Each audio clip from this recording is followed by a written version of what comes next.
aqui à nossa conversa. Não sei se me conseguem ouvir, se o som está a funcionar ou não, ou se eu simplesmente projeto a voz para me conseguirem ouvir. Quero agradecer muito a vossa presença aqui. Esta é a primeira iniciativa que fazemos em quase 3 anos, uma vez que a biblioteca esteve encerrada para obras de reabilitação do edifício. E depois, entretanto, a pandemia também nos condicionou bastante, de modo que esta é desde o dia 31 de março, acho, sim, 31 de março de 2019, portanto há 2 anos mesmo, que não se fazia aqui nada na biblioteca, de forma que a vossa presença aqui hoje é muito agradável, porque é mesmo o retomar das atividades. Nós desafiámos o professor Marco Neves a vir aqui ao Alentejo, contar-nos um bocadinho esta história da língua. Em parte, devo confessar que sou uma seguidora atenta das suas crónicas e isso acabou por influenciar a decisão, acabou por influenciar bastante a decisão de darmos este pontapé de saída, precisamente com esta história do português desde o Big Bang. E eu tenho que confessar um pecado enorme, que é o facto de ainda não ter lido o livro. Como vocês sabem, ou se não sabem, esta biblioteca recebe as suas publicações através da Lei do Depósito Legal. Ou seja, tudo o que é publicado em Portugal, nós recebemos um exemplar. Se o livro tiver várias edições, nós recebemos tantos exemplares quanto essas edições. Infelizmente, pelo período de obras que decorreu aqui na biblioteca, durante os últimos 3 anos não recebemos, essas publicações ficaram retidas e estão agora a chegar à biblioteca, mas de forma um bocadinho incontrolável, ou seja, pode vir uma caixa de fevereiro de 2018 e ao lado uma caixa de dezembro de 2020, de modo que esperamos ansiosos que este livro chegue. Este agora já vai ficar a ser meu, mas a biblioteca ainda não dispõe deste livro, de modo que só posso falar um pouco pelo que tenho lido na comunicação social, algumas apresentações que o professor fez online e que eu tive a oportunidade de assistir, de modo que se calhar o melhor que faço é mesmo passar-lhe a palavra, porque o que posso dizer é muito pouco, a não ser que tenha imensa curiosidade e estou certa que quem aqui está também terá para conhecer esta história. Obrigado. Será que posso tirar a máscara? Eu penso não. Obrigado. Eu costumo dar aulas de máscara, só que confesso que chego ao fim muito aflito. Era só para tentar evitar. Como estamos aqui também a uma distância de segurança, acho que não faz mal. De qualquer forma, antes de mais, gostava de agradecer o convite, ainda por cima, tendo em conta que é um reinício de atividades que espero que seja o pontapé de saída para muitas outras atividades e que tudo corra bem depois desta foram obras de reabilitação. Assim, eu confesso aqui um outro pecado, que eu nunca tinha vindo aqui à biblioteca, é a primeira vez, tinha visto fotografias, mas nunca tinha visto ao vivo. Já tinha vindo a Évora, e várias vezes, aliás, e a Évora tem um significado especial para mim e para a minha mulher. Ela veio cá poucas vezes, mas veio cá, a primeira vez que veio foi com 0 dias de idade, porque ela nasceu aqui em Évora. Portanto, tem essa ligação familiar à nossa família. Agradeço também a todos os que estão aqui por terem vindo. E gostava só aqui de fazer uma pequena apresentação do livro e depois, se me permitir, também gostava de saber se há perguntas ou se há algum comentário daquelas pessoas que estão aqui, que eu gosto também muito da parte de dialogar e de responder perguntas. Para começar, este livro surgiu eu vou começar se calhar do início, não do início no que toca ao Big Bang, mas sim do início das minhas ideias para escrever livros. Eu sou profissionalmente um tradutor desde 2002, dou também aulas de tradução, e dentro da tradução tenho discutido muito a questão da língua portuguesa, e comecei a querer escrever alguma coisa para publicar, ou melhor, de forma mais concreta, ali por volta de 2015, 2014, quando, na sequência de alguns textos publicados na internet, percebi que havia pessoas que estavam interessadas em falar, em ler sobre a língua portuguesa, e propus então a alguns editores, e encontrei um editor, que é o Manuel S. Fonseca, o Manuel Fonseca, da Guerra e Paz, que aceitou, nessa altura, publicar o livro chamado 12 Segredos da Língua Portuguesa. A partir daí, acabei por tomar o gosto, ou viciar-me nisto, e acabei por escrever ainda uns quantos livros, nem todos sobre a língua, mas quase todos. Esta necessidade surgiu da questão de... Eu julgo, não sei, eu tenho aqui o Kevin, que é tradutor, e outros, não sei se estão aqui mais pessoas que trabalham na área, mas a verdade é que nós escrevemos muito, os tradutores escrevem muito, e às vezes têm a necessidade de ainda escrever mais, e de escrever também para si e sobre aquilo de que gostam. E a língua e o material com que trabalhamos é, sem dúvida, um dos temas que mais nos apetecem. Foi a partir daí que comecei a escrever, com base também em tudo o que já tinha investigado, lido e aprendido no que toca à linguística, que é uma das minhas paixões, e acabei, por fim, por receber, há um ano, mais ou menos há um ano, a ideia do editor de escrever um livro. Ele não me disse que era para escrever este livro, mas disse: o Marco não tem uma ideia que seja mais alargada e que possa explicar a língua portuguesa noutros contextos. E eu tinha já este projeto, este título, aliás, há alguns anos, e acabei por propor fazermos este livro, que ele aceitou. O livro começa no título, o que é um pouco ao contrário do que aconteceu noutros livros, em que escrevi os livros e no final andámos aflitos à procura de um título para dar ao livro. Neste caso começa pelo título, e é um título que tenta brincar um pouco com a ideia da história da língua. A verdade é que é muito difícil nós sabermos precisamente quando é que a língua começa. Nós temos algumas ideias, algumas pessoas poderão dizer: bem, a língua começará no momento em que alguém chama aquilo que nós falamos de português. Mas a verdade é que, pelo que se sabe, a primeira vez que alguém chamou o português à nossa língua, já estávamos no século XV. A língua já existia há alguns séculos, não me parece que possamos dizer que foi aí que nasceu. Se terá nascido no momento em que o país é criado, também me parece um pouco estranho, porque aí, naquele momento em que Dom Afonso Henriques decide criar um reino, também já na rua já se falava alguma coisa que seria muito parecida com a língua que mais tarde veio a ser chamada português, e outros nomes noutros sítios. Começamos a andar para trás, de repente não temos propriamente uma fronteira, e eu decidi brincar com isto. Bem, então se calhar vamos olhar para o latim, e vamos olhar para o que vinha antes do latim, o que vinha antes do que vinha antes do latim, por aí fora, até chegar ao início, neste caso exagerado, ao próprio início do universo. Mas, sendo um exagero, o livro tenta de facto olhar para todos os passos desde o início, porque, como eu tento aqui dizer, o mundo onde nós estamos, o universo, as características deste universo têm consequências bem reais e concretas na maneira como as línguas funcionam, como a nossa língua funciona. Portanto, aqui, tanto no início como no final, eu descrevo, por exemplo, só para dar um exemplo, a maneira como os nossos olhos veem as cores, que condiciona a maneira como a língua dá nomes às cores.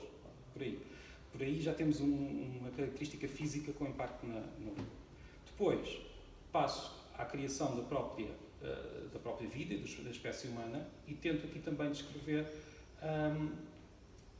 o início da linguagem, o que se sabe, que é muito pouco, para dizer a verdade. Eu, a certa altura do livro, digo: nós, tanto no que toca à origem da vida e à sua evolução, como à origem da língua e à sua evolução, nós sabemos muito sobre a maneira como esta evolução ao longo do tempo se dá, mas sabemos muito pouco sobre o início em si, sobre o momento em que, por exemplo, a linguagem humana surge. Eu tento aqui dar algumas balizas, tento explicar que, em geral, é consensual entre os linguistas que há 50 mil anos nós já teríamos línguas parecidas com as nossas. O que é que isto quer dizer?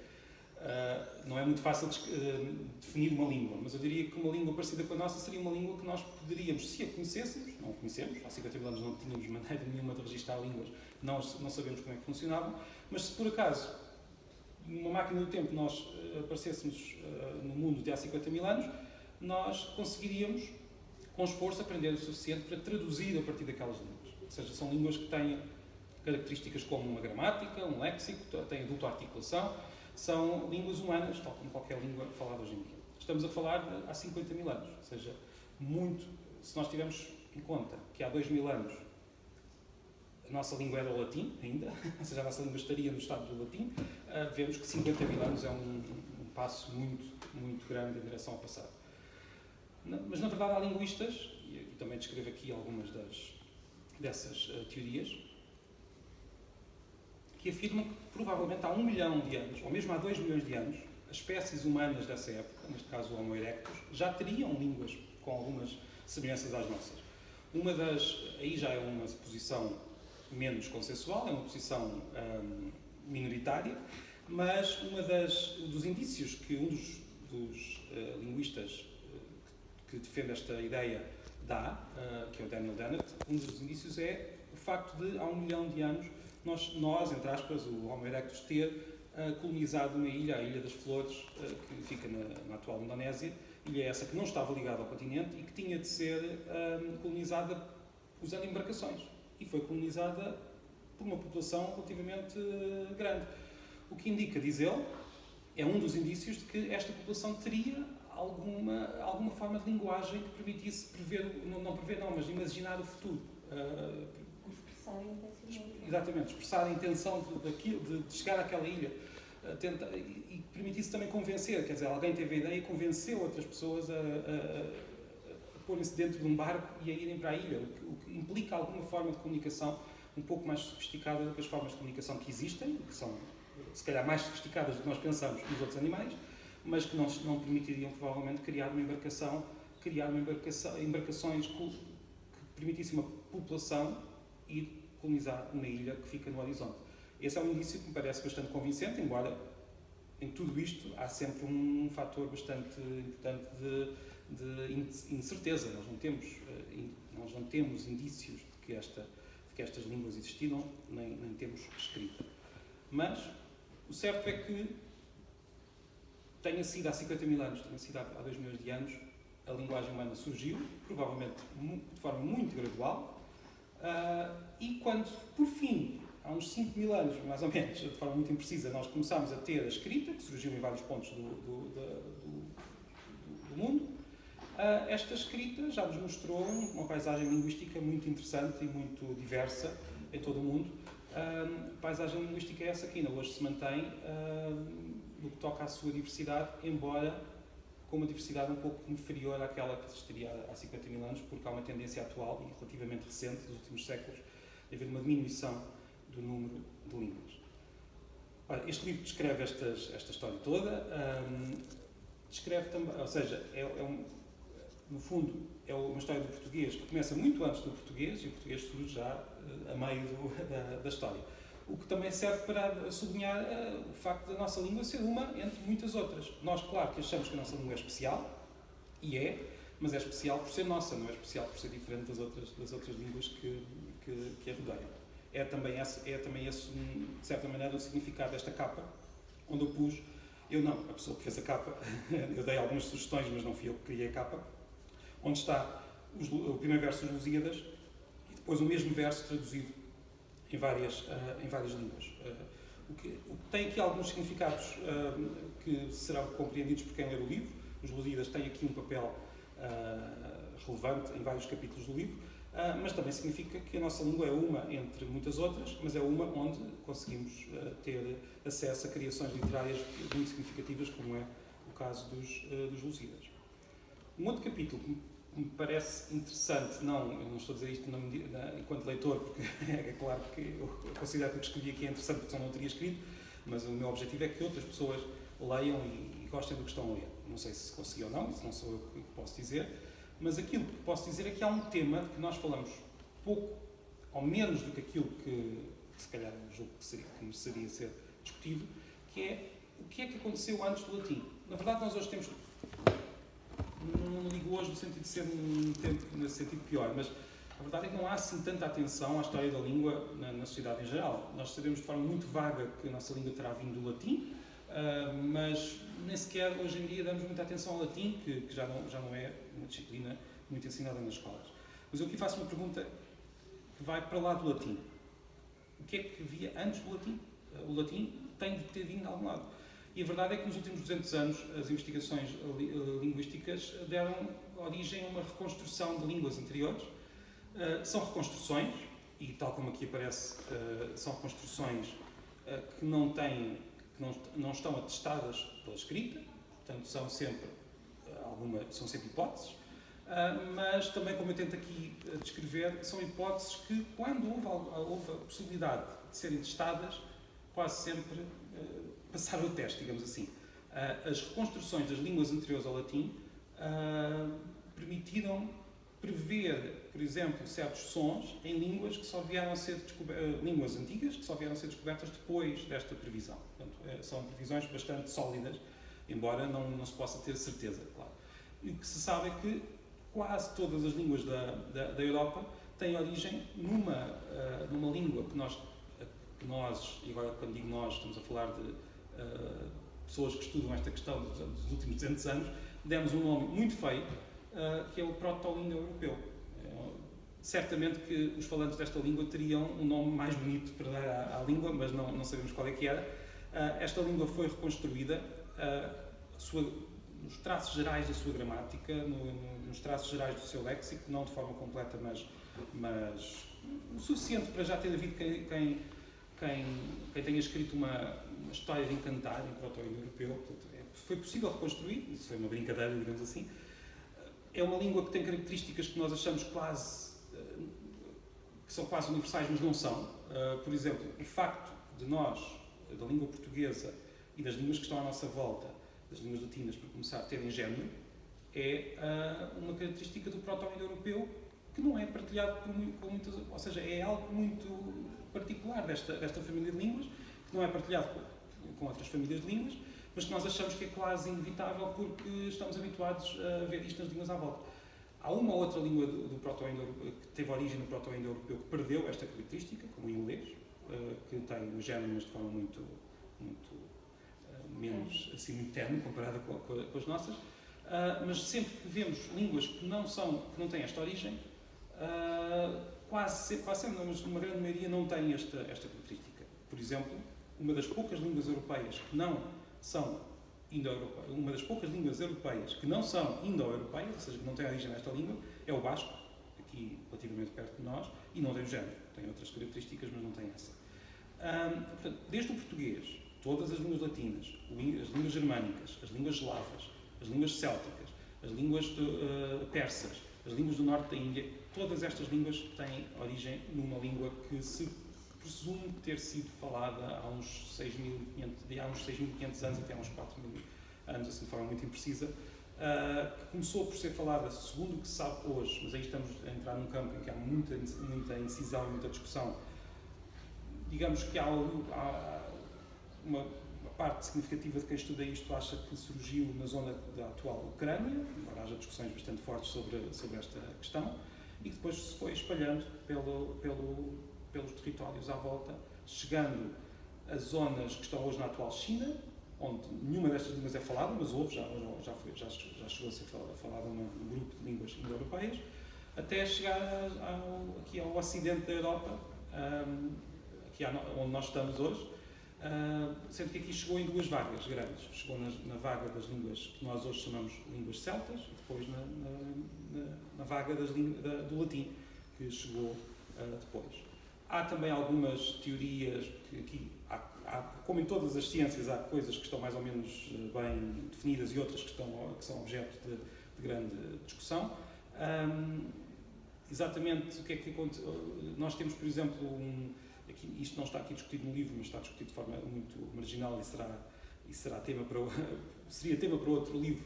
Nós sabemos que houve uma língua aqui na nossa zona chamada lusitano, uma língua que não se sabe exatamente se teve ou não influência da maneira como o latim era aqui falado, mas a verdade é que é uma língua, pelas poucas inscrições que existem, é uma língua indo-europeia. Não se sabe muito bem se é celta, se é itálico, ou seja, se está relacionada com o latim ou não. Há também muito aqui por descobrir. Chegamos no livro mais ou menos a meio. Chegamos finalmente ao latim, que é aquele ponto, digamos, porto de abrigo, onde nós já sabemos mais ou menos onde é que nós estamos, já nos conseguimos orientar mesmo nas conversas do dia-a-dia.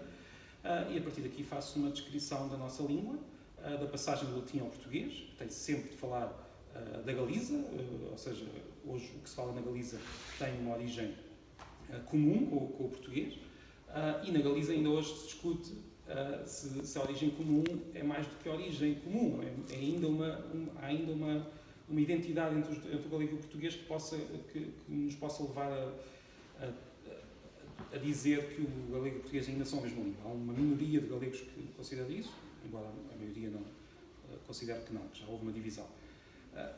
continua a discutir a nossa língua e olho para o futuro.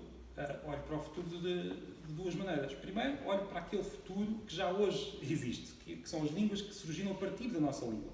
Já hoje temos línguas que surgiram a partir da nossa língua e de que falamos de forma às vezes muito vaga, sem conhecer precisamente, e é normal, quer dizer, nós não temos de conhecer as línguas todas que estão à nossa volta, mas estou a falar das línguas crioulas, as línguas, por exemplo, o crioulo cabo-verdiano e outros crioulos pelo mundo fora, que surgiram da nossa língua e surgiram de uma forma que é muito mais interessante, e quando eu digo interessante não digo que tenha sido um processo bonito, digamos assim, mas a verdade é que num contexto em que no Atlântico Norte nós tínhamos o tráfico de escravos, surgiram uma série de línguas que vieram da própria necessidade de comunicar entre pessoas que não partilhavam a mesma língua e que tiveram de criar uma espécie de língua de contacto, que tecnicamente se chama pidgin, que é uma língua que usa um vocabulário, por exemplo, se um grupo de escravos precisasse comunicar entre si e com quem os estava a levar para a América, provavelmente iria utilizar o vocabulário que ouvia onde estava e tentava criar uma língua de contacto muito rápida que, em termos práticos, embora em situações muito distintas, não é muito diferente daquilo que nós fazemos quando, de repente, estamos perante... Quando encontramos turistas ingleses. Quando encontramos turistas ingleses, como isso é que eu estava a dizer que é uma situação completamente distinta. Mas o que é que nós fazemos? Pegamos uma palavra ali, uma palavra acolá, pegamos nos gestos e tentamos comunicar. Isto cria o tal pidgin, que não é uma língua como nós... ou seja, não tem uma gramática definida, não tem uma história, quer dizer, tem uma história, mas surge ali naquela necessidade. Estas línguas acabam, com o tempo, por se estabilizar um pouco, mas o mais interessante não é o próprio pidgin, que é como estávamos a dizer, é um fenómeno que surge em todas as épocas, quando há um contacto entre pessoas que não falam a mesma língua. O mais interessante é que estas comunidades, de escravos e não só, mas estas comunidades, quando passamos para a segunda e para a terceira geração, o que é que nós temos? Temos crianças que aquilo que ouvem são estas línguas incompletas. E nós podíamos pensar, bem, se calhar ficam a falar isto. Não falam mais do que isto, falam uma língua que não é uma língua com uma gramática. Mas não, o que acontece é que estas gerações criam, não de raiz, porque têm este material, mas criam uma gramática nova, criam uma língua completa, que permite expressar tudo o que nós queremos expressar, permite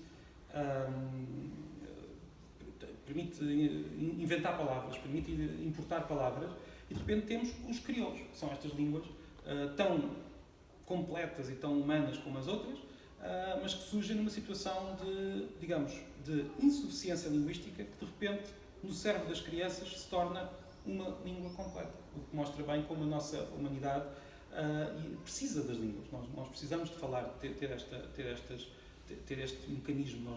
Nós somos uma espécie que de facto se desenvolveu neste nicho, se quisermos, onde vivemos em sociedades com línguas.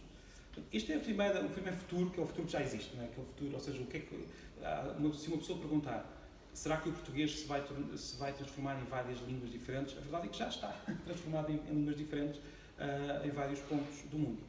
O outro futuro de que eu aqui falo é, por exemplo, eu, vivendo em Lisboa, pus-me naquele local onde estava e pensei, daqui a 500 anos, o que é que acontecerá com a nossa língua? Claro que nós não sabemos, não faço a mínima ideia, mas imaginei que o português ainda será falado por aqui, neste território, mas já haveria, como eu digo aqui, já haveria uma outra língua que tentaria ser uma língua comum à Europa toda, e depois nós podemos discutir se isso seria ou não possível, e eu aqui tento discutir e apresentar várias opiniões, mas o que é interessante no que toca à nossa língua é pensar no seguinte: nós hoje pegamos nos Lusíadas, ou em qualquer obra do século XVI, e temos alguma dificuldade em ler, dependendo também do estilo do autor, mas temos uma dificuldade que diminui muito se houver alguma atualização ortográfica, ou seja, se alguém tiver o trabalho de atualizar aquele texto, nós conseguimos ler então com mais facilidade, já não será assim tão difícil, ou seja, ultrapassando esse pequeno escolha ortográfica, nós conseguimos ler com alguma facilidade, mas a verdade é que se andarmos 1000 anos para trás já não acontece o mesmo, já teríamos muita dificuldade, e aliás, Se nós olharmos para a grande parte das edições, por exemplo, de Fernão Lopes, um dos nossos grandes escritores, já são versões que já não têm apenas uma atualização ortográfica, como acontece nos Lusíadas. Já têm, em muitos casos, uma certa atualização dos vocábulos, da própria frase, da construção frásica. Nós estamos perante aquilo que é, se quisermos, uma tradução. Claro, não se costuma chamar tradução, mas na verdade, já tem ali técnicas de tradução. Portanto, diria que nós estamos no meio de um círculo, os Lusíadas estarão quase ali no limite do círculo, olhando para o passado, e eu pensei, daqui a 500 anos, o que é que acontece? Nós que estamos em 2021, e se nos aparecesse agora à frente aqui um texto de 2500 e qualquer coisa, se calhar nós teríamos uma dificuldade semelhante àquela que teríamos para ler as Lusíadas, mas seria relativamente possível. Agora, o que eu digo é, a pessoa que viver em 1572, que é quando o ano em que os Lusíadas farão 1000 anos, essa pessoa já está a 1000 anos de distância dos Lusíadas. Portanto, dificilmente conseguiria ler os Lusíadas sem algum tipo de atualização, e por isso eu introduzo aí uma personagem que será uma tradutora para português dos Lusíadas, que está a trabalhar em traduzir os Lusíadas para português, que será algo que provavelmente será necessário. Nós vemos isso, por exemplo, no inglês. Os ingleses hoje, quando leem obras como Beowulf, têm de as ler, a não ser que estudem, têm de as ler traduzidas, não têm outra possibilidade, a não ser que estudem aquela língua. Eu diria que daqui a 500 anos, se calhar, acontecerá o mesmo com os Lusíadas. Mas deixo a versão otimista de que haverá ainda alguém interessado em ler os Lusíadas e interessado em ler as obras destes séculos. Não é... Eu aqui a certa altura do livro pergunto, então, mas seria possível não ser assim? Seria possível nós termos uma língua que não muda, em que nós podemos ler as obras de há 500 ou há 1000 anos sem grande dificuldade? Já houve quem tentasse. Ainda hoje existem sociedades, por exemplo, basta olhar para as sociedades de língua árabe, onde existe a língua que se ensina nas escolas e a língua que está nas gramáticas e nos jornais e nos livros é uma língua, digamos, congelada, uma língua que não é exatamente igual ao que se falava, claramente, ao que se falava há 1000 anos, mas tenta-se que seja, ou seja, tenta-se ter um árabe, o árabe padrão moderno está o mais próximo possível do árabe clássico, do árabe do Alcorão. A verdade, o que é que isto leva? Onde é que isto nos leva? A uma situação em que a população tem duas línguas. Tem a língua que fala no dia-a-dia, que está dividida nos vários países de língua árabe, e depois tem esta outra língua que é uma língua que está preservada de forma artificial. Não é uma língua que seja de facto falada, a não ser em situações, se calhar como esta, quer dizer, se alguém estivesse aqui a fazer uma intervenção em público, iria utilizar essa língua. Mas depois a conversar entre amigos já não iria utilizar. Seria um pouco como que nós tivéssemos, seria a mesma situação se nós tivéssemos preservado o latim até hoje, o que aconteceu, de certa maneira, até muito tarde, não é? até nas cerimónias religiosas. ainda acontece, não é? Nas cerimónias religiosas ainda hoje ainda vemos o latim, mas imaginem que nós chegávamos à escola e aprendíamos latim, mas depois conversávamos na rua com o professor em português. Seria algo parecido com isso.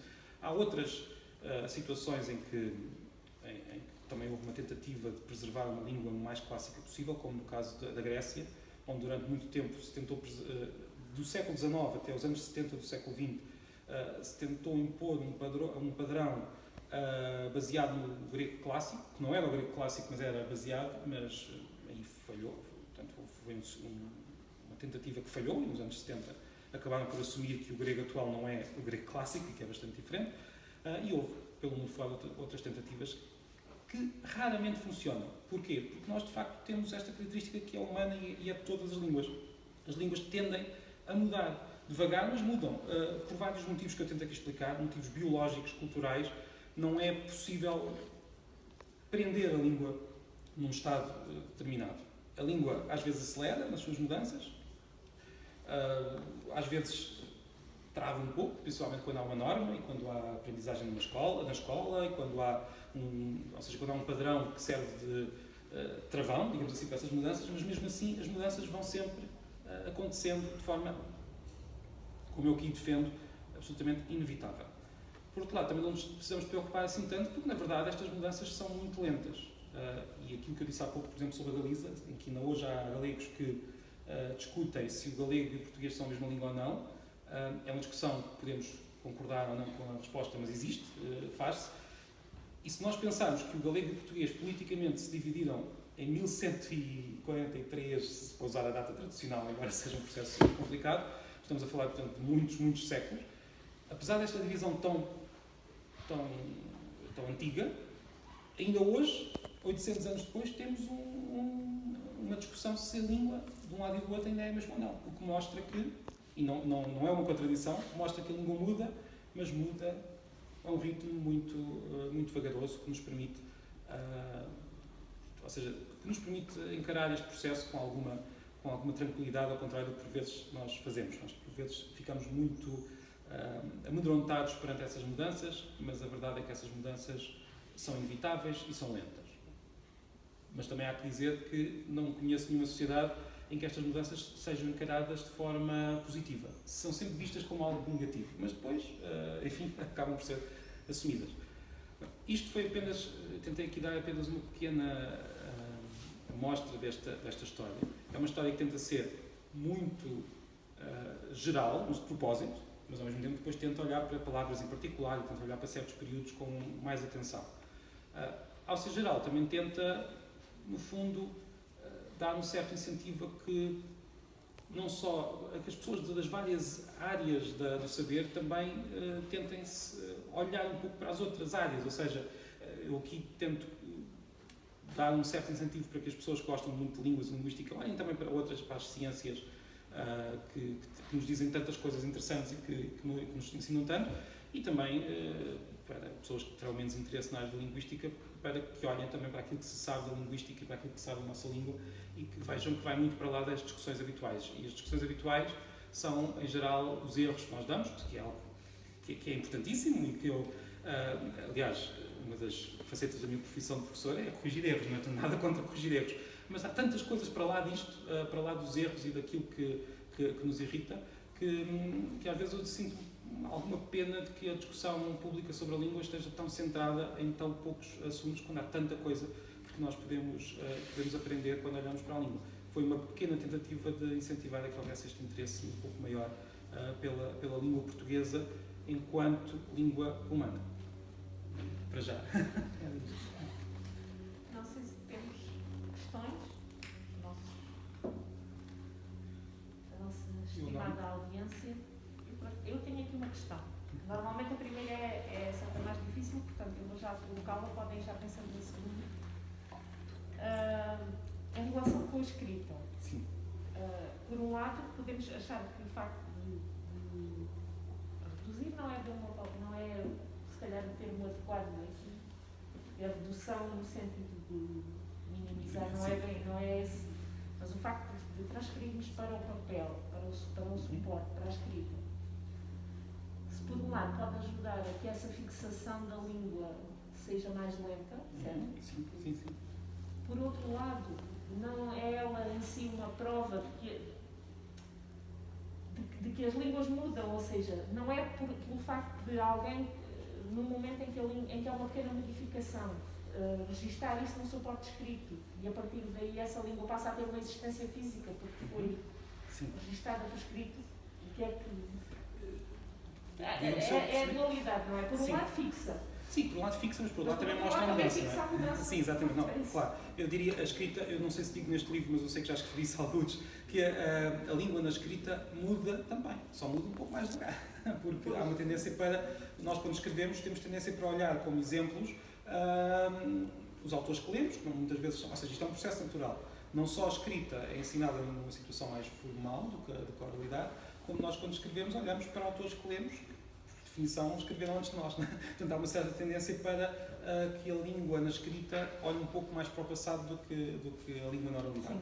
Mas isso não quer dizer que não muda, e a escrita mostra-nos... E acaba por legitimar, de certa forma... Sim, exatamente. Se a mudança costuma surgir na oralidade. Não quer dizer que não haja mudanças com a origem na escrita, também existe, também acontece. A escrita, por exemplo, ainda há pouco tempo numa apresentação que tive no Algarve com o professor Fernando Venâncio, ele dizia-nos que a palavra piscina, que nós hoje lemos em muitas zonas do país como piscina, muito provavelmente esse som até surgiu do facto de ter ali um S e um C juntos da própria escrita. Portanto, não há propriamente uma certeza, nós não estávamos lá com um gravador para ver, mas é bem provável que a escrita tenha originado uma mudança na oralidade. Mas o normal é que a oralidade mude com mais rapidez e que algumas destas mudanças se depois venham refletir na escrita e depois, a partir daí, a tendência é para haver uma certa legitimação dessa mudança se forem uma escrita que seja...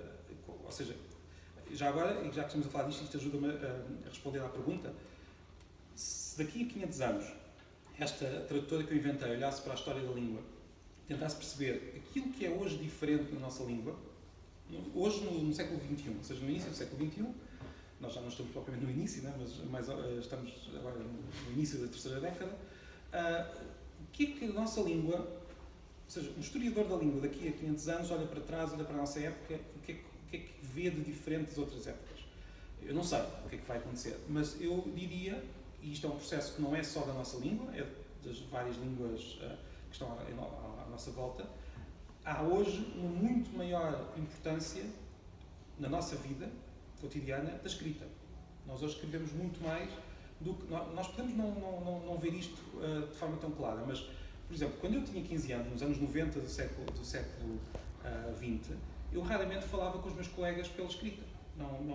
Quer dizer, era sempre ou frente a frente, na escola, ou por telefone.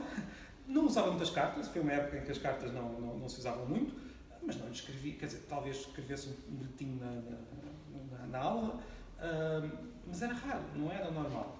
Não era, certamente não seria todos os dias que eu escreveria alguma coisa a um amigo.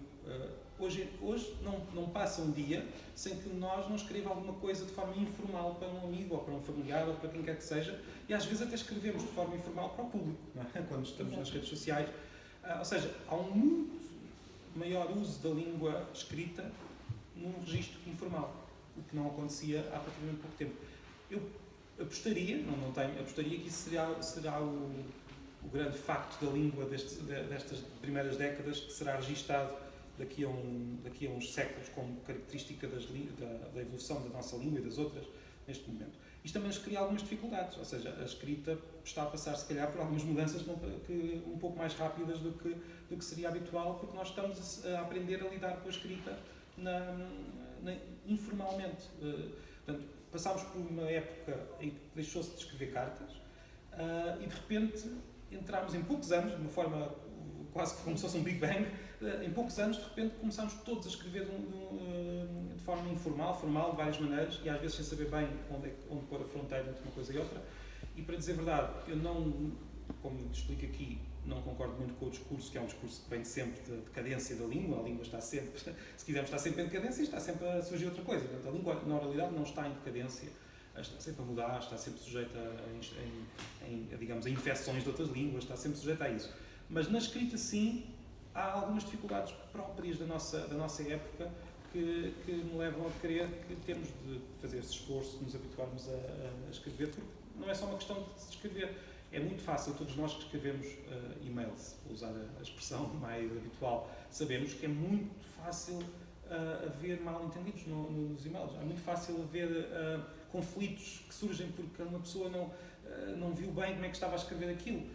E isto, estou eu convencido, radica nesta dificuldade em usar a língua na informalidade, em que nós estamos numa situação que nos parece próxima, que, no entanto, é muito fria. Um e-mail, se virmos bem, é algo muito frio, o que leva a que nós possamos estar a escrever uma frase e a outra pessoa está a ler uma coisa que não era aquilo que nós queríamos dizer. Portanto, eu diria que a escrita é algo muito importante. Mas, para voltar à pergunta, principalmente neste momento em que a escrita é usada de forma tão informal, é hoje possível, por exemplo, e há linguistas que o fazem, estudar de forma mais próxima a evolução rápida da língua na oralidade, porque hoje nós usamos a mesma língua, por exemplo, no Twitter. O Twitter é muito usado para... O Twitter em Portugal não é uma das redes sociais mais usadas, mas há países como o Reino Unido e os Estados Unidos onde é provavelmente, se não será a mais usada, será das que são mais usadas.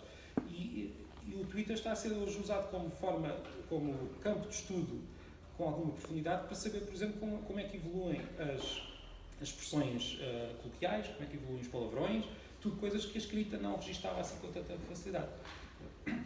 O local onde a escrita costumava registar a língua mais oral seria o teatro. O teatro seria ali o ponto onde nós conseguimos encontrar, por exemplo, para fazermos uma história dos palavrões, que é uma ideia, já deve existir, há várias coisas, mas teríamos sempre que olhar para o teatro. Sim, dicionário de insultos. Aliás, o editor desta editora criou um dicionário de insultos, ele próprio, e há outros. Mas para fazermos a história do palavrão, tínhamos sempre de olhar para certos. Quer dizer, em geral, não aparecem muitos palavrões editados num livro. Se calhar não haverá assim tantos aqui nesta sala. Hoje, se calhar, é mais fácil fazer esse estudo, porque a escrita registra com mais rapidez essas mudanças.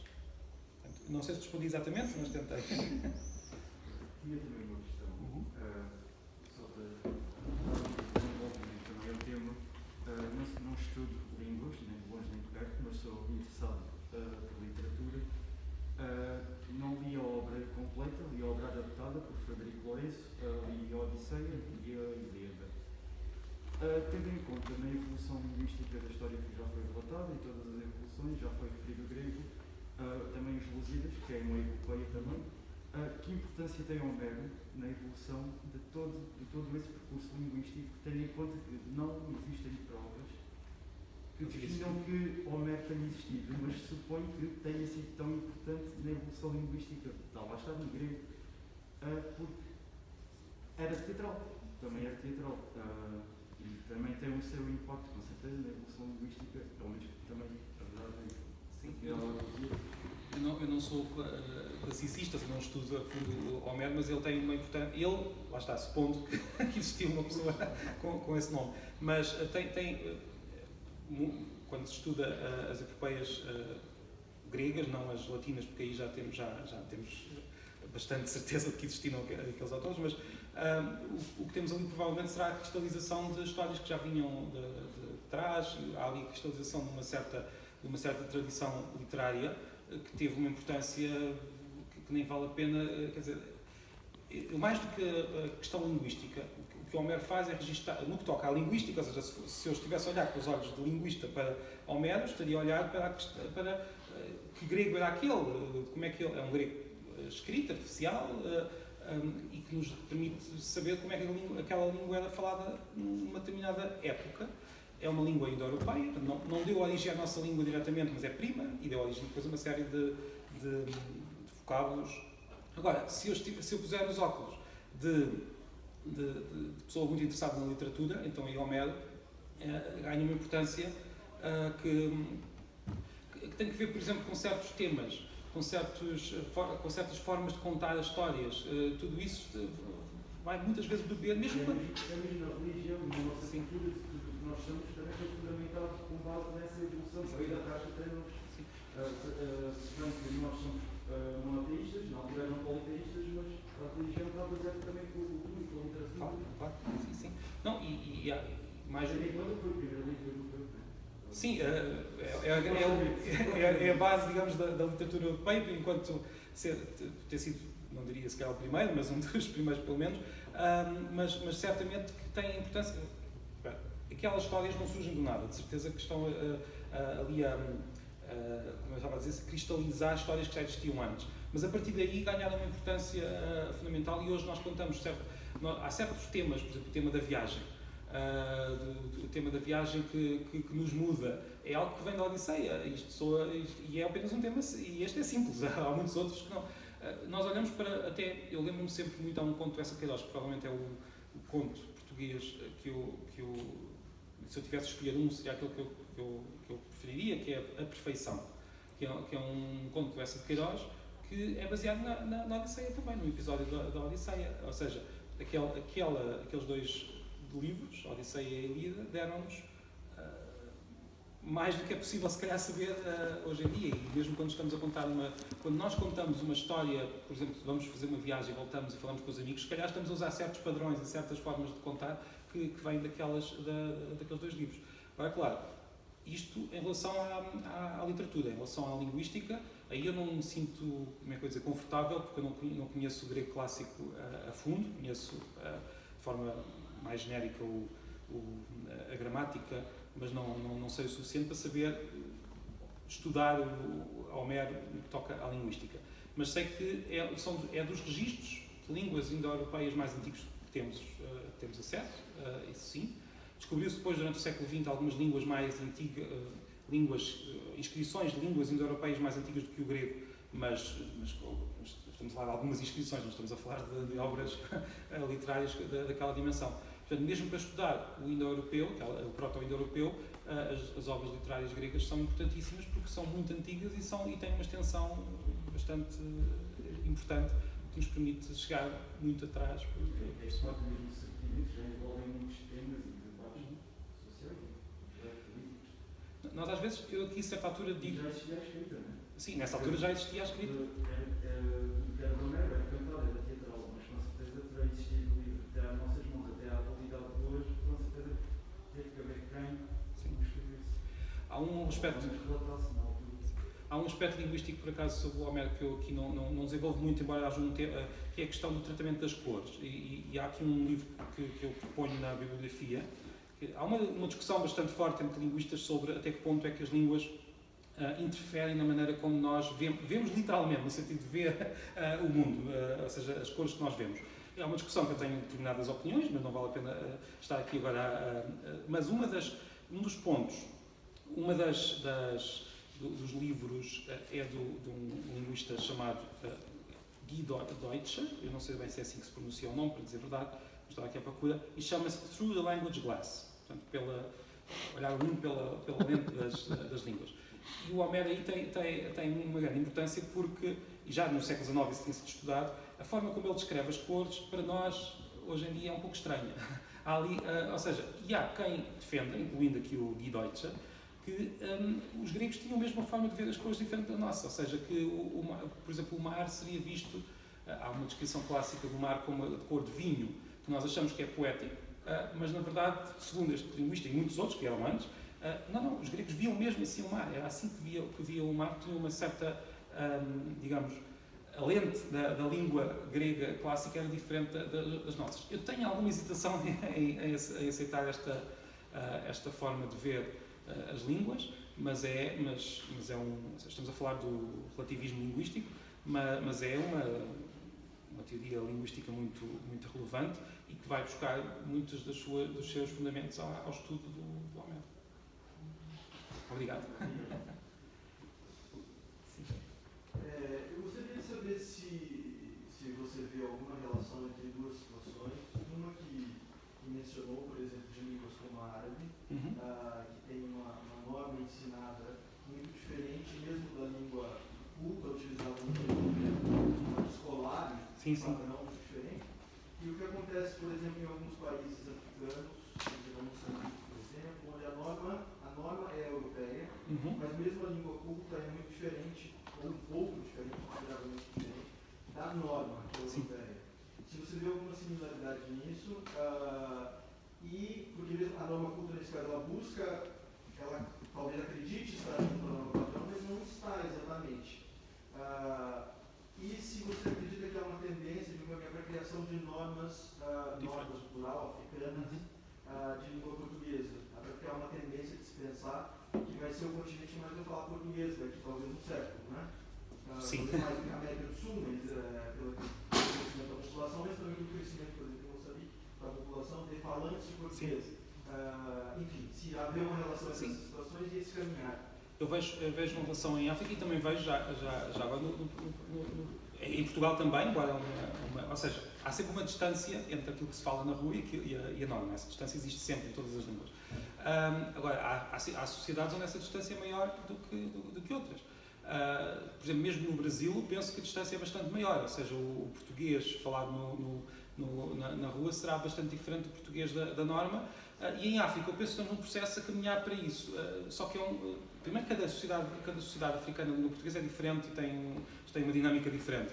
Vamos desde sociedades como Cabo Verde, onde existem, na realidade, duas línguas, o cabo-verdiano e o português, e o português é ensinado na escola, não é a língua da população quando estão... Ou seja, no fundo, estamos aí numa situação parecida com esta, se quisermos, sendo que provavelmente o cabo-verdiano vai caminhar para ser uma das línguas oficiais de Cabo Verde, com alguma alguma rapidez. Depois temos situações como Angola, eu não conheço nenhuma delas a fundo, estou a descrevê-las de forma um pouco superficial, mas temos uma situação como Angola, em que há uma parte grande da população que já tem português como língua materna, e eu julgo que caminham para que esta situação seja cada vez mais comum, mas haverá sempre esse processo que me estava a dizer, ou seja, por influências não só das línguas africanas, como por outras dinâmicas, porque são sociedades separadas, não é? já não são, estão separadas de Portugal e do Brasil, claro, terão uma certa evolução diferente e a tendência será para que o uso, ou seja, se estas sociedades insistirem em manter uma norma muito próxima da portuguesa, a tendência será para que o uso se afaste muito da norma, não é? Se no futuro acabarem por reconhecer que cada uma delas poderá ter uma norma ligeiramente diferente, e eu aqui apresento o modelo da língua pluricêntrica, ou seja, podemos ter vários centros e várias normas, aí se calhar essa distância não será tão grande, mas terá de ser paga, digamos assim, com uma maior distância entre as normas dos vários países de língua portuguesa. Mas mesmo que esse seja o caminho que me parece ser o mais natural, para dizer a verdade, estas normas continuarão muito próximas umas das outras e não temos de ter medo desta separação.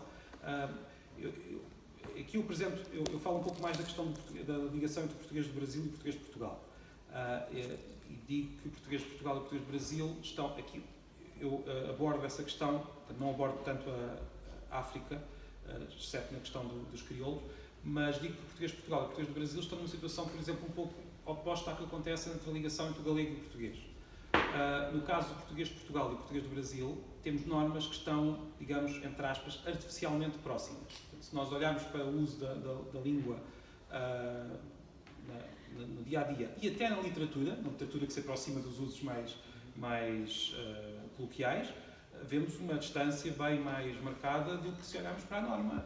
E se olharmos, por exemplo, eu aqui apresento até dois textos, um de João Ubaldo Ribeiro, em que tenta ter uma literatura com muita influência coloquial. Nós portugueses olhamos para aqueles textos e vemos ali a dificuldade em perceber certos temas, que no meu caso eu acho que tem uma dificuldade que me atrai. Eu gosto desse desafio, mas eu sei que há portugueses que não gostam, retraem-se perante esta dificuldade. Mas mesmo ao lado eu ponho um texto de linguística, neste caso até de história da língua, e aí as diferenças são mínimas, quer dizer, nós não sentimos praticamente algumas diferenças, mas nem sequer no vocabulário. Portanto, o que eu digo é que no caso do português de Portugal e do português do Brasil, nós temos como que duas pirâmides, em que a norma que estaria que é a parte menos diversa da língua, estaria no cimo e estariam as duas muito próximas, mas depois as bases muito afastadas. Muito não, algo afastadas, não estão muito, não é? Nós tendemos, como eu digo aqui, a sublinhar as diferenças, não é? Mas na verdade, se nós compararmos com qualquer outra língua, não estão assim tão afastadas. Eu contrasto isto com o galego, que é exatamente o contrário.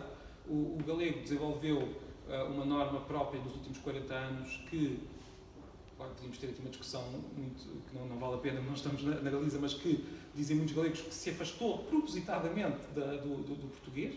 Portanto, temos duas normas, a norma portuguesa, que está baseada mais nos usos do Sul, e a norma galega, que se afastou do português. Portanto, temos, digamos, as pirâmides ao contrário. A base, quando nós olhamos para os usos reais, encontramos muita coisa parecida, mais do que quando olhamos para a norma. Eu diria que está numa situação contrária.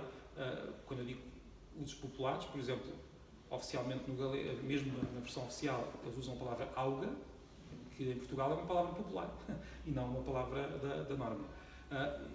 No galego, por exemplo, eles usam a palavra chantar, nosso chantar, para se referirem ao almoço, que é algo que cá em Portugal também acontecia, pelo menos até há umas décadas, numa aldeia, qualquer aldeia que nós fôssemos. Portanto, temos aqui uma ligação pelo lado dos usos populares, que é o contrário do Brasil. No que toca à África, eu confesso que tenho muito interesse em estudar, aliás, ainda há pouco tempo fui contactado pela Universidade de Cabo Verde para falar um pouco sobre estas questões, e até porque é uma situação complicada, a situação linguística cabo-verdiana, no que toca a saber como lidar com duas línguas e saber como fazer no futuro, mas é algo que me interessa muito. Não tenho tanto conhecimento sobre o que é que se passa nestas sociedades, mas imagino que estejam a caminhar ou tenham de decidir, de alguma maneira, conscientemente ou não, por um modelo mais digamos, de aproximação ao português de Portugal, ou então um modelo mais livre, em que terão cada um a sua norma, como parece que é natural. É o que acontece em muitas línguas, quer dizer, mesmo uma língua. Nós tendemos a sobrevalorizar as diferenças que existem entre o português de Portugal e o português do Brasil, que são muitas, mas a verdade é que eu acredito, tenho uma teoria não comprovada, claro, mas que a nossa atitude perante estas diferenças radica muito no facto do Brasil ser um país muito grande e por isso assusta muitos portugueses, digamos assim, o que me parece estranho, mas é um facto. No castelhano, nós temos uma série de países que têm a língua castelhana como língua oficial e não há muitos problemas e muitas, digamos, discussões, mas não parece haver esta discussão se a língua é a mesma, se não é, porque não vale a pena. Quer dizer, nós estamos a falar de muitos países, todos partilham uma língua com diferenças e cada um tem vai desenvolvendo a sua norma de forma relativamente não independente, eles fazem coordenação entre todos, mas assumindo que poderá haver diferenças e tem de ser assumido. Quer dizer, o que me parece absolutamente descabido é achar, e infelizmente ainda encontramos pessoas que acreditam nisto, achar que a língua portuguesa poderia ser unificada de alguma maneira, mesmo no que toca ao léxico, ou no que toca enfim, não vamos falar de ortografia, são talvez aqui horas, nós já sabemos que esta é outra discussão, mas mesmo a questão às vezes eu encontro pessoas que dizem, não, os brasileiros, se querem chamar português à língua, têm de falar exatamente como nós. Isso não acontece em língua internacional nenhuma, acho um disparate, mas é uma atitude que infelizmente... Não acontece nem dentro do próprio país. Exatamente, quer dizer... Então, em Portugal não se fala igual... Nem no Brasil, nem em Portugal, nem em país nenhum. Não existe como prática. O único país, eu diria, será que há algum país onde se fala de forma igual em todo o território? Só se for o Vaticano, que se fala latim. Mas de resto não fugir à norma. Deve ter alguém que fala diferente. Exato, mesmo lá deve ter alguém. Portanto, é da natureza das línguas que haja... É um ambiente bastante internacional. Sim, exatamente. Se calhar os que falam, mesmo o latim, de certeza tem sotaques muito diferentes. Certeza não, tem sotaques diferentes de acordo com a... Enfim, o Vaticano foi um... Exato. Mas não vejo, nem sequer Andorra, que é um país minúsculo. Mas mesmo no Luxemburgo eles têm 3 línguas oficiais. Pois é, uma coisa. Portanto, esta ideia de que um país devia ter uma língua uniforme é uma ideia que existe quase como fantasma e que nós discutimos no dia a dia, que achamos que se calhar devia ser assim, mas não, é impossível. Não Isso também tem a ver com outra questão que já ouvi falar, ouvi falar nas suas apresentações, que é a questão da definição da língua oficial. A definição da língua oficial a partir do centro de poder, não é? Ou seja, onde está localizada a sede de poder, é a língua oficial. Não diria, pode até nem ser a língua oficial, no sentido em que há um país que pode escolher outra língua oficial, não é comum, mas em geral, sim, a norma vai sempre estar baseada no... Nós em Portugal poderíamos, há pessoas que tentam insistir que será mais da zona de Coimbra, mas tudo isto no fundo reflete apenas uma discussão informal de algo que a sociolinguística estuda e que é quase universal nas línguas. O centro de poderes está em Lisboa, quer dizer, é a capital, mas a universidade tradicionalmente estava em Coimbra. E por isso é que há esta tendência para achar que Coimbra seria um dos polos, digamos, da norma portuguesa. Mas apenas porque é o centro de poder universitário, neste caso. É uma digamos, dos princípios da sociolinguística que em qualquer país o centro de poder será o centro de onde emana o prestígio da língua. Agora, quando eu digo centro de poder, pode não ser necessariamente um território. Por exemplo, a Inglaterra, nós diríamos, então é a maneira como se fala em Londres. E, no entanto, Londres tem uma diversidade de sotaques que é tremenda. Ali em Inglaterra, se calhar, o centro de poder terá sido definido de forma muito mais social, ou seja, é uma classe social particular que tem uma determinada forma de falar, um sotaque próprio. Essa classe social não tem de estar concentrada em Londres. No caso de Portugal, eu não sou sociolinguística, também se aplica um pouco, sim, claro, mas está mais concentrado também na questão territorial da capital e depois dentro da capital, claro, uma determinada forma de falar entre o padrão e a norma é sempre uma abstração. Não há ninguém que fale precisamente como aquilo que nós definiríamos a norma. Agora, há maiores aproximações, ou seja, é claro, nós sabemos que há determinados territórios e determinadas classes sociais que falam de forma mais parecida com aquilo que se convencionou chamar a norma. A norma também é algo perfeitamente natural, que existe em todas as sociedades. O grande engano, e é uma das coisas que eu tento eu e não só, claro, a desmontar, é achar que a norma é mais perfeita, ou seja, que o facto de dizermos desta maneira e não de outra é porque aquela maneira é intrinsecamente melhor. Não, simplesmente ganhou prestígio e passou a ser dito assim. Não é porque seja melhor, no sentido em que seja mais lógico. Agora, claro, isto acontece não só dentro de cada língua, como até entre línguas. Por que razão é que uma língua passou a ser mais falada num território e não outra? Há quem acredite que podemos olhar para as características da língua e achar, não, esta é mais perfeita, é mais lógica, então esta ganhou. Mas nunca acontece isso. Mesmo o mais fácil, o que é curioso, é que mesmo o mais fácil raramente explica porque é que uma língua ganhou e não outra. Porque, se fosse pela facilidade gramatical, teríamos de olhar, mas para que parte da gramática, onde é que está a facilidade da gramática? O inglês, que é hoje muito falado, pode ter uma certa facilidade na questão dos verbos, mas tem por exemplo, uma ortografia muito complicada. E é complexa noutros pontos. Digamos, normalmente o processo é assim, uma língua ganha poder e torna-se muito importante internacionalmente e a seguir aparece sempre quem diga não, esta língua é muito lógica e é muito simples ou é isto ou aquilo, mas é sempre depois dessa língua ganhar. Foi o francês, agora o inglês. Não me parece, não digo que não seja possível haver alguns fatores de simplicidade na aprendizagem, mas parece-me que há sempre fatores externos à própria língua que antecedem a história dessa língua enquanto língua que ganha prestígio. Mesmo, por exemplo, o mandarim é uma língua gramaticalmente bastante fácil, supostamente, os verbos não são muito difíceis, mas tem um sistema de escrita muito complexo. Não deixou de ser o sistema de escrita que foi adotado em toda a China, que é um território com milhões e milhões de, como sabemos, o país com mais população no mundo. Ou seja, existe muito em achar que alguma característica intrínseca das línguas possa explicar o sucesso daquela língua num determinado território. Há sempre outros fatores ali pelo meio. Não sei se há mais perguntas. Sim.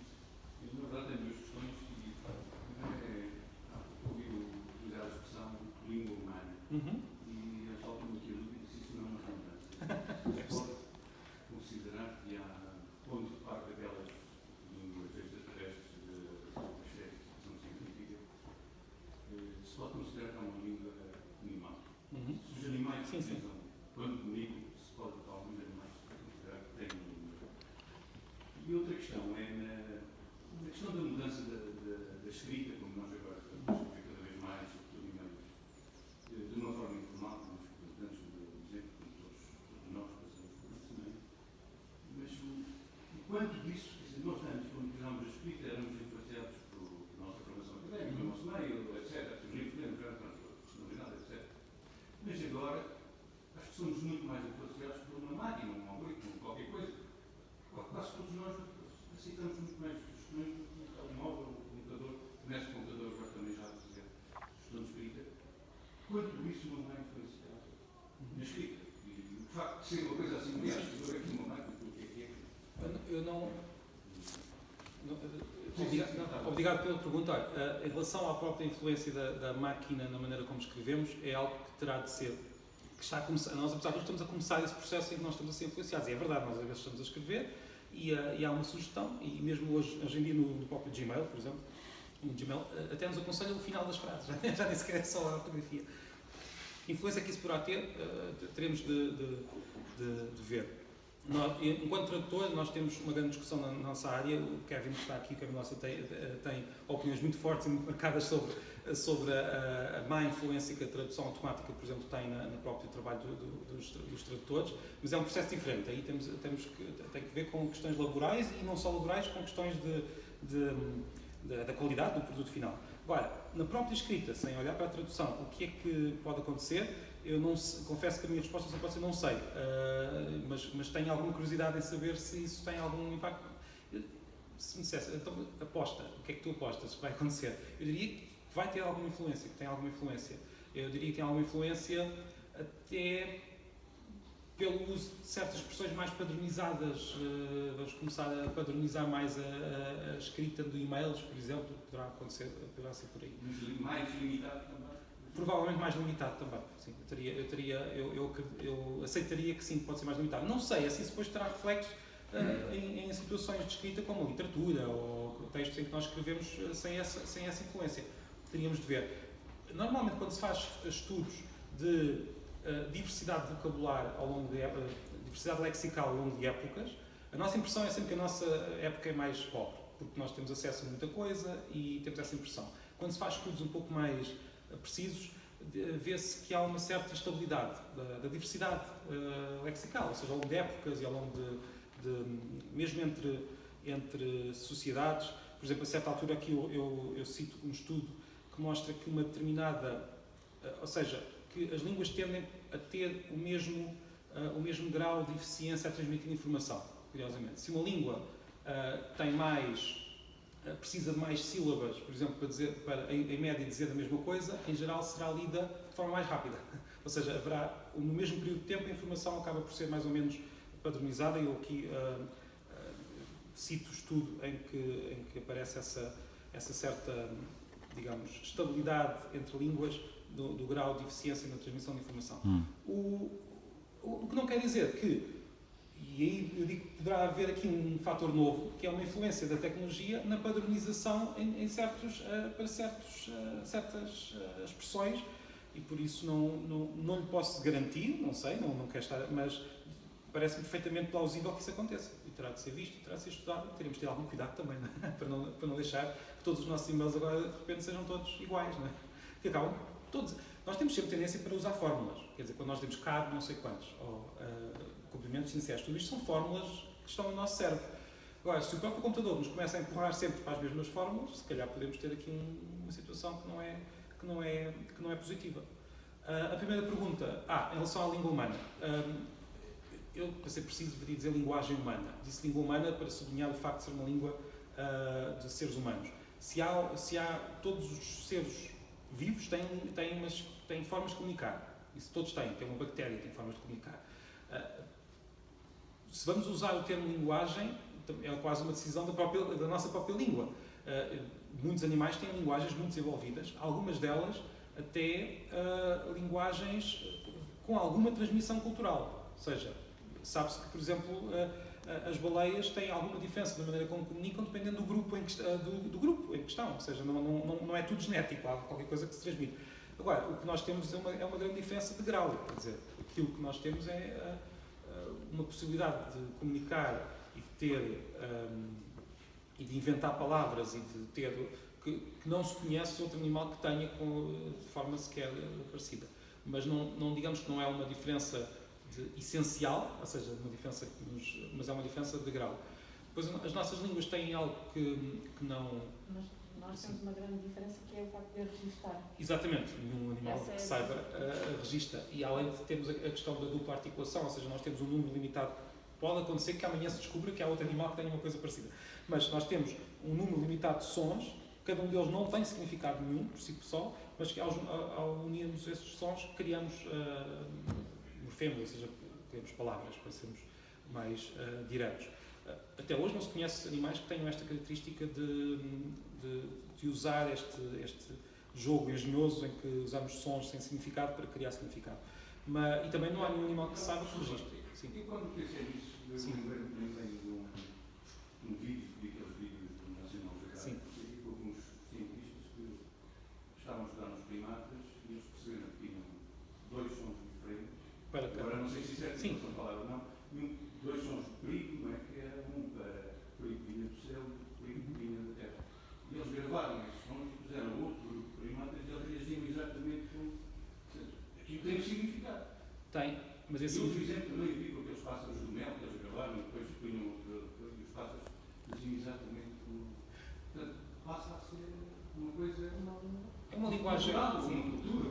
Não, mas aí o que me está a dizer é que aí não há propriamente. Não é um som. Ou seja, é precisamente aí que está a diferença com os seres humanos. É que nos seres humanos nós olhávamos para um som e o que acontece? Se formos a outro grupo ao lado, o som não queria dizer aquilo. Portanto, haveria uma diferença cultural no sentido em que diferentes grupos tinham sons diferentes. Além disso, aquele som que me está a dizer teria sempre o significado virá da própria como é que eu ia dizer?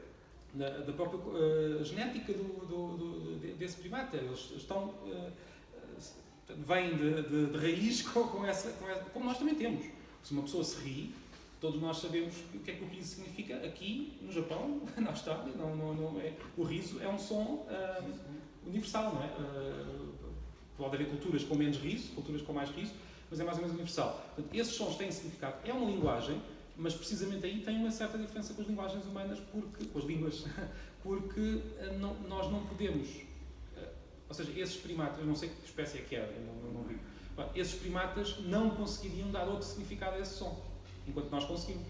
Portanto, nós podemos ter outros significados para o mesmo som, se assim o convencionarmos. Mas, por exemplo, nas baleias, como estava a dizer, já se conseguiu encontrar casos em que as baleias tinham sons com significado convencionado dentro daquele grupo e que variavam de grupo para grupo. Portanto, aí já temos... Sim, exato, tinham sotaques de baleia. Portanto, ou seja, é possível encontrar, não estou a dizer que é impossível, mas, de facto, estamos a falar de pequenas... Mesmo nas experiências, e aqui há uma discussão grande também entre linguistas, quer dizer, não há aqui nenhum consenso no que toca à natureza da linguagem humana em comparação com os animais.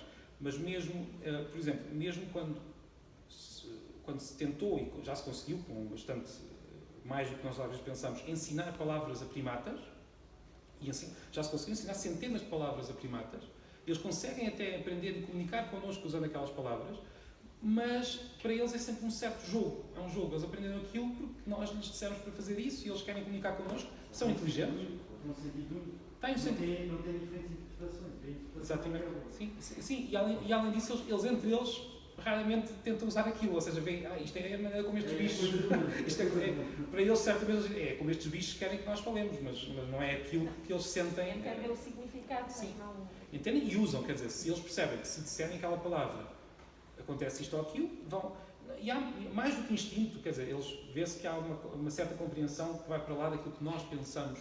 Nós até há algumas décadas estávamos convencidos, se calhar, que os primatas eram muito menos inteligentes do que são.